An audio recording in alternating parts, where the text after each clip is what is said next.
Hello, कैसे हैं आप सब। मैं आपका मेंटर, आप देख रहे हैं लर्निंग विदाउट रूल्स का एक नया और फ्रेश सेशन। एक बार फिर से आपके सामने उपस्थित हुए हैं। हाँ, द हिंदू एडिटोरियल वोकैबुलरी के साथ नहीं आए क्योंकि आज की एडिटोरियल में कुछ खासे वर्ड्स थे नहीं। जो भी वर्ड्स थे वो मैंने पहले से पढ़ा दिया था। तो आज के बदले कल अगर वर्ड्स होंगे तो कल की एडिटोरियल वोकैबुलरी हम लेकर उपस्थित होंगे। आज हम यहाँ पर एसएससी प्रीवियस ईयर की श्रृंखला में क्लोज टेस्ट को आगे बढ़ाते हुए इसके 13वें एपिसोड को आपके सामने रख रहे हैं। छोटा सा पैराग्राफ है, 10 फिल इन द ब्लैंक्स को वहां पर कंप्लीट करना है ताकि पैराग्राफ का मीनिंग पूरा हो सके। तो मैं यहां पर स्क्रीन से हटूंगा और आप वीडियो को पॉज करके आराम से इसको सूझबूझ के साथ जैसे मैंने आपको बताया है बनाइए। तो चलिए सेशन की शुरुआत करते हैं। उससे पहले जो लोग इस चैनल पर नए हैं और वैसे पुराने लोग जिन्होंने अब तक चैनल को सब्सक्राइब नहीं किया है, प्लीज सब्सक्राइब कर लीजिए। बेल आइकन प्रेस करके नोटिफिकेशन कॉल पर रखना नहीं भूलेगा ताकि यहां जो वीडियो अपलोड हो उसकी सूचना आपको मिले और कोई भी सेशन मिस ना हो। लाइक और शेयर करने में कंजूसी नहीं कीजिएगा। साथ में सेशन के दौरान मन में कोई बात रह जाए तो कमेंट में लिख करके साझा जरूर कीजिएगा। चलिए सेशन की शुरुआत करते हैं। लर्निंग विदाउट रूल्स के सेशन में फिर से आप सबका तहे दिल से स्वागत है। उम्मीद है आप सब तैयार हैं। तो चलिए क्वेश्चन हम आपके सामने रखते हैं। हम समय सीमा नहीं लगाते हैं, इसलिए आप वीडियो को आराम से पॉज करिए। और चूंकि क्लोज टेस्ट है, छोटा पैराग्राफ है, 2 से 3 मिनट काफी है। अगर आप उससे ज्यादा समय ले रहे हैं तो कोई बात नहीं है, आप अभ्यास करिए। धीरे धीरे ये समय घटेगा और टाइम मैनेजमेंट आप सीख जाएंगे। जैसे जैसे अंडरस्टैंडिंग अच्छी होगी आप बेहतर करेंगे, तो घबराने की जरूरत नहीं है। चलिए इसको आप सॉल्व कीजिए।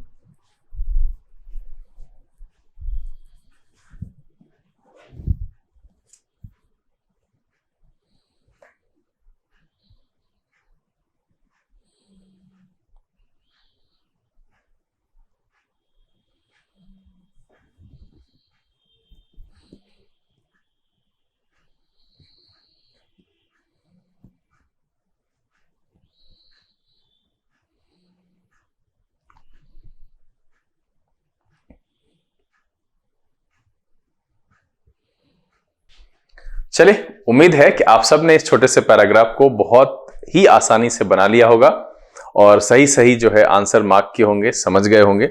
अब बारी है वो सेट ऑफ वर्ड्स जानने की जो इस पैराग्राफ के मीनिंग को कंप्लीट करता है। तो चलिए देखते हैं कि आपकी सोच कितनी हद तक सही हुई है।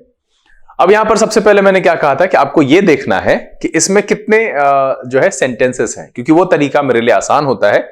हम पूरे पैराग्राफ को नहीं सॉल्व कर सकते, कम से कम उसमें 2-3 ऐसा निकल ही आएगा जिसको कि हम आसानी से कर सकते हैं। एग्जामिनेशन के पॉइंट ऑफ व्यू से 2-3 मार्क्स कहीं से चुरा लेना बहुत बड़ी बात होती है। ठीक है, मैं ये नहीं कह रहा आप बनाओ, आप सबका सब बनाओ, पूरा बनाओ, इतने सक्षम हो जाओ। लेकिन कभी कभी ऐसा होता है कि जहां नहीं बन रहा है तो कठिनाई में से भी अगर हम कुछ चीजें चुरा लेते हैं, कुछ मार्क्स चुरा लेते हैं, तो वो हमारे लिए बहादुरी का काम करता है।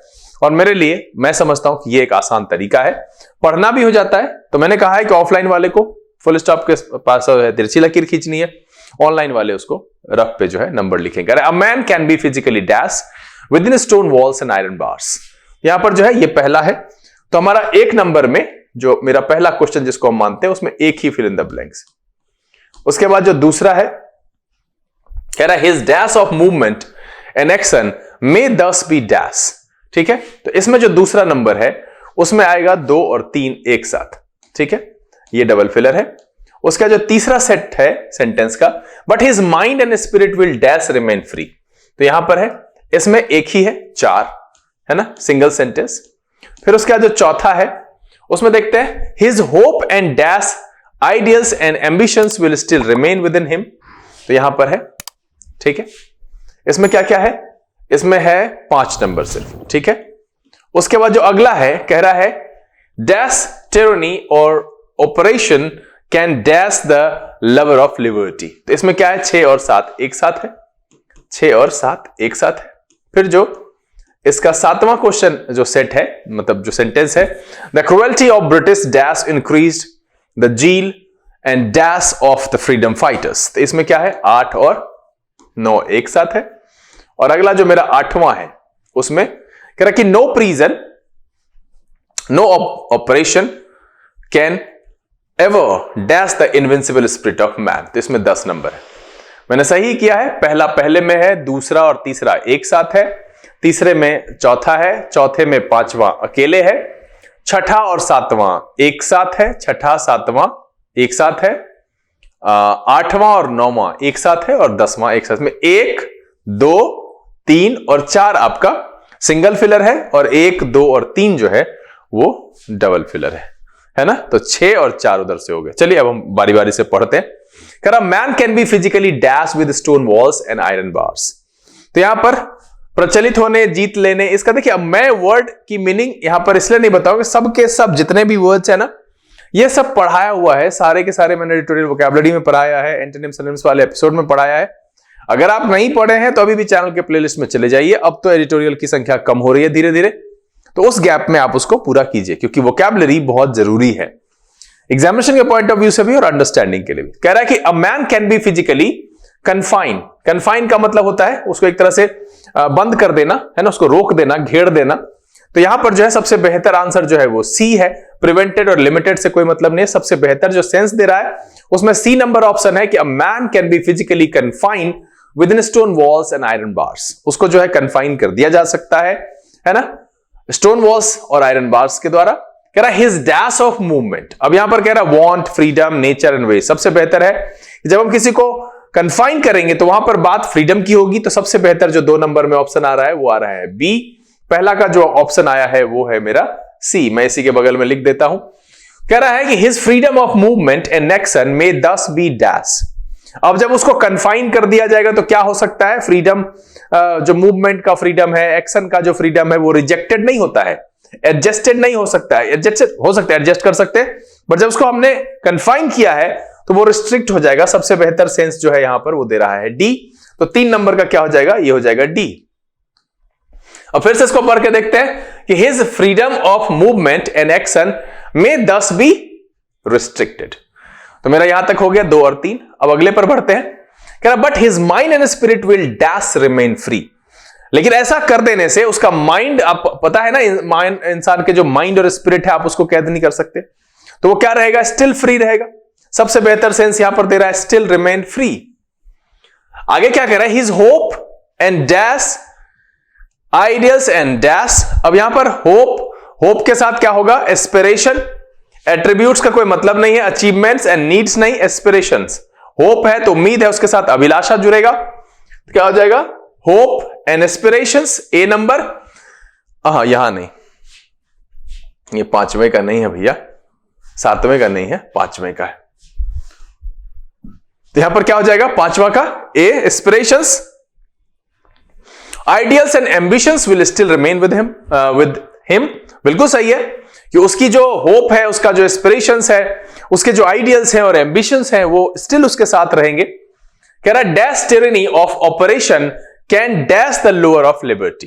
कह रहा है ऑल लिटिल फन। नो, कोई जो टेरेनी है, नो टेरेनी और ऑपरेशन, तो इसका हो जाएगा डी। टेरेनी का मतलब है जुल्म और अत्याचार से, है ना।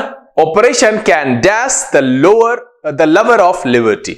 वो क्या कर सकता है, वो उसको इंटिमिडेट नहीं कर सकता, उसको डरा धमका नहीं सकता। किसी भी प्रकार का आप टिरेनी कर ले, ऑपरेशन कर ले, वो उसको इंटिमिडेट नहीं कर सकता है, भयभीत नहीं करा सकता है। तो यहां पर जिसका सबसे बेहतर ऑप्शन है वो है ऑप्शन नंबर डी। ठीक है, can intimidate the lover of liberty. उसके बाद कह रहा है the cruelty of British dash increase the zeal. अब जब इंक्रीज कह रहा है तो इसके आगे देखेंगे रेयरली, हार्डली, नैरोली नहीं, सबसे बेहतर है ऑप्शन नंबर ए कि ओनली इंक्रीज्ड, घटाया नहीं, कुछ नहीं किया, उसको उसका दमन नहीं कर सका, उसको बढ़ाया। किस चीज को, जील को, और किस चीज को भाई, तो यहां कह रहा है माइंड, डिटरमिन्ड, वांट नहीं, डिटर्मिनेशन। ये सबसे बेहतर है कि जील और डिटर्मिनेशन को बढ़ाया, है ना, of freedom fighters. Freedom fighters के जील और डिटर्मिनेशन को बढ़ाया। द क्रुएल्टी ऑफ ब्रिटिश, है ना। आगे क्या कह रहा है, only increase the zeal and determination of the freedom fighters, no prison, no operation can ever dash. अब can ever dash the invincible spirit of man. तो यहां पर क्या करता है, उसको घटा नहीं सकता है, तो यहां पर क्या हो जाएगा, लोअर। यहां पर इसका क्या हो जाएगा, 10वें का बी। तो एक बार फिर से सुन लीजिए, इसका जो आंसर है वो क्या हो गया, पहले का आंसर है सी, दूसरे का आंसर है बी, यानी कि पहले में सी है कन्फाइंड, दूसरे में बी है फ्रीडम, तीसरे में डी है रिस्ट्रिक्टेड, चौथे में सी है स्टिल, 5वें में ए है एस्पिरेशंस, छठे में डी है नो, 7वें में डी है इंटिमिडेट, 8वें में ओनली ए है, 9वें का डी है डिस्क्रिमिनेशन, और जो 10वां है उसका है बी यानी कि लोअर।